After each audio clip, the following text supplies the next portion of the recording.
truly disliking your own family that much that you associate yourself with a person like this? Oh yes, that's right. As ever, let me explain. Morning, nice to see you, and as ever, thank you so much for joining me today. Lovely to see you again. Yes, I'm talking to you. Welcome, one and all brand new subscribers. This, I have to say as well, let me just share this with you. Oh, no, we'll have a wave, sorry. Let me just share this with you.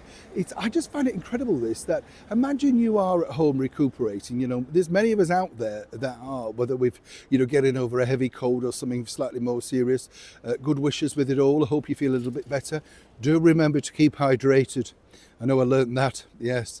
Well, you know what it's like though, don't you? People say, oh, you need to drink this much every day.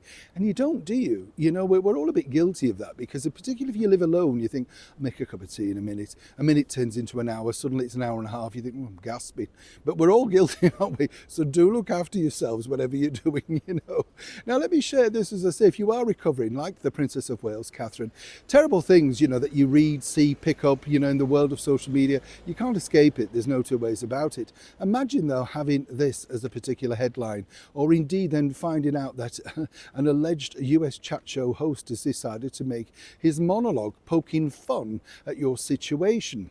Now, if you haven't seen or heard this is exactly what Stephen Colbert, the CBS chat show host, did.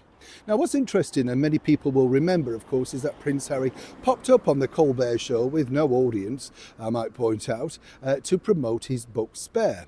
Now, I've worked with Mr. Colbert a couple of times now, a very, very insecure man, let me tell you, very, very insecure, and allegedly a very deep religious person, though given this recent monologue, one might suggest, of course, that might be a facade. As ever, we have to say allegedly. I don't know about you, but I always find that when these people poke fun at this particular sort of stuff, particularly given what the Princess of Wales is going through now, it's really insensitive, and you might have thought not a good idea. So why did Mr. Colbert do it? Well, it's quite simple, really. As you know, that's made by CBS and broadcast from a famous Ed Sullivan Theatre in the very heart of New York City. Where it gets even more interesting, what I find interesting, is this, that Mr. Colbert, of course, is not one of the high flyers in the late night chat show circuit. He regularly is at the bottom level ratings-wise. Again, allegedly. Now, what's interesting here is he's desperate to remain in contact and, more importantly, would like the very first sit-down interview with the former royal known as Meghan, Duchess of Sussex, or otherwise known as cable TV actress Meghan Markle, about her forthcoming projects. As I say, it's all aligned to CBS. CBS, of course, are very much aligned to the agency of Meghan, and bottom line is it's all about money, ratings, and getting people to talk. His Prince Harry show didn't do well as a viewership, but it certainly did very well literally on the social media side of it. Lots of people were very aware of the spoof with Tom Hanks, the fake soldiers, all of that sort of stuff, the beef eaters, really deplorable stuff. Now, one might suggest, of course, that if Harry and Meghan had any ounce of decorum between them, they would publicly denounce Mr. Colbert and basically claim they would never go on his show. You don't see that happening, do you?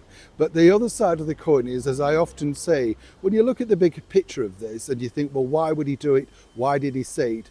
It's all there, literally, in black and white. Money, advertising ratings, revenue, and more importantly, hoping to secure some people that he thinks actually might watch his show, albeit very briefly, once again.